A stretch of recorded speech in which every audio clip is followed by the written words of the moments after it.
cock and ball torture.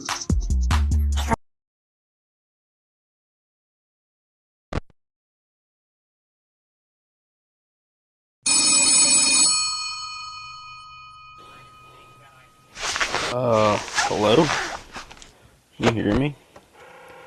Well, personally, I'd like to thank you for picking this job out of all the job listings that were in the newspaper, I'm sure, but, you know, I don't really know what to say.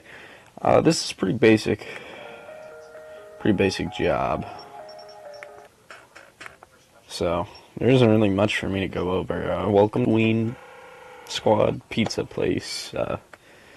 Don't worry, you're not really working for a company. This is more of a private venture of myself, you know.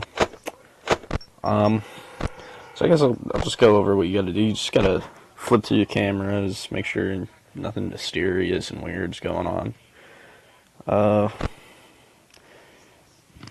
Yeah, you get like 14.43 an hour. Pretty good if you ask me. And you know, it's pretty easy. You can lay back on the job. You can take a nap or something. No pressure, but you do have a door for your safety. So if you need to use it. I don't know what would cause you to use it. I didn't install it. My older boss did, but it is what it is. So, yeah, just flip through cameras, make sure nothing weird's going on. I'll call you tomorrow night.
cock and ball torture.